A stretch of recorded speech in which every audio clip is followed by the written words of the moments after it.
He's done it again, Stephen Harper, that is, spoken the truth. He has said that Islamism is the biggest threat to our security. This causing the NDP to get all angry. They apparently think it's the Mennonites and the Mormons who will blow us all up. Author and activist Tarek Fatah thinks Harper has it right. You've been working so bravely and so diligently on this issue for so long. You must have been delighted when the Prime Minister affirmed you. I was taken aback. I had to wake up my wife and say, can you imagine he said that? Your wife, I know your wife, she must have killed you when you woke her up. No, she was shocked as well, because for 10 years I've been hitting my head against the wall saying the issue is not religion, it's not Islam, the issue is Islamism. And most Western reporters or politicians or the intelligentsia find it too complicated to understand. And it struck me with the ease with which the Prime Minister said that he understands this issue. And this morning I told an American network, I said, had he been the President of the United States of America, we would have solved this problem in 5 years. Yeah.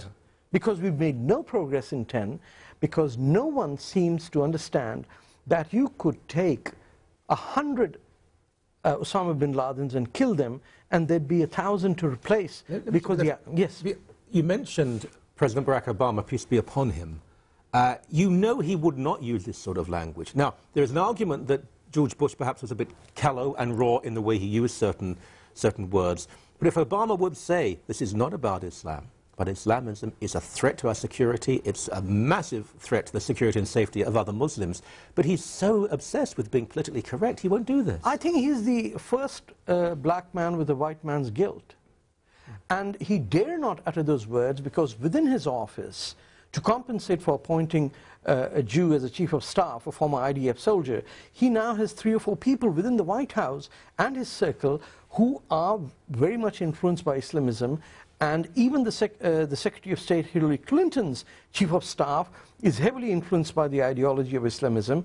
And this is not about Islam. You could be an atheist, like Tariq Ali, but support Islamism. Tariq Ali being the British Trotskyite, who doesn't believe in God or Muhammad or Allah, but believes in the doctrine of Islamism, the solidarity and anti-Americanism. And Islamism is rooted in the Egyptian fascist ideology of the 20s and 30s. The word Islamism is not mine or anyone from the West. It's a doctrine and ideology called Al-Islamiyah by the Muslim Brotherhood in the 30s and 40s. And let's talk about this for a moment, because, again, I know this can seem fairly complex, but it's not really. The Muslim Brotherhood, and I think it is, look, even Zionist groups, Jabotinsky was flirting with a form of fascism. All sorts of people were influenced by the fascism of Northern Europe in particular in the 30s. The Muslim Brotherhood was influenced by this. It is quite fascistic. But today, it is the primary party in Egypt. It may well win any forthcoming elections. The ideology of the Muslim Brotherhood could rule the most powerful country in the Arab world.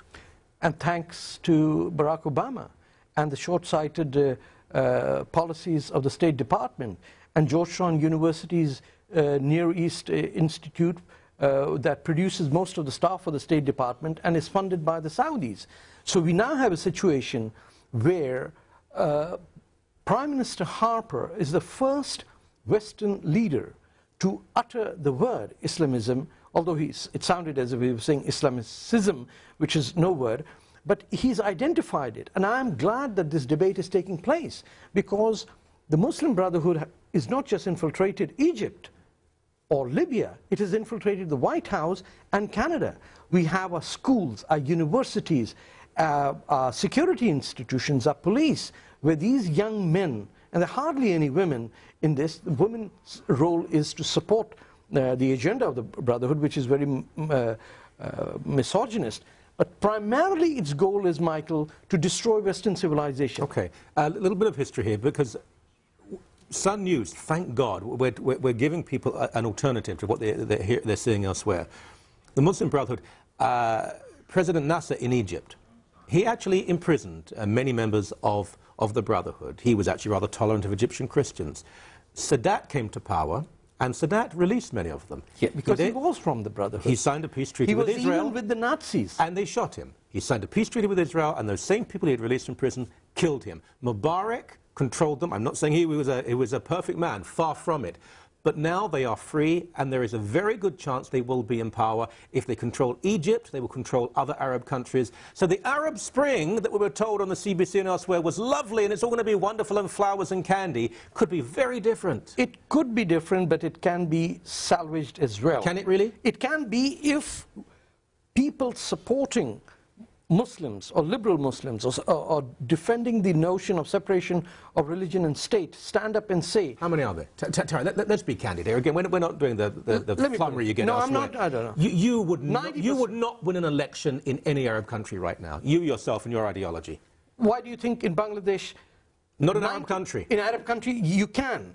The problem is that the young men and women who represent liberal Islam or secularism do not have a political force. They do not have the money. I don't have a penny to fight the mosque structure that is funded by the Saudis openly. In this country? In Canada. None of us. We are 9 to 5 Muslims who go to do a job. The mosque has 9 to 5 free to do their propaganda. It is stacked against us, and it is stacked against us because both President Bush and President Obama tinkered with the Islamists and invited them into the White House. Thank the Lord that Stephen Harper said what he did, and thank the Lord that I can count you as a friend. Good to have you here. Thank you.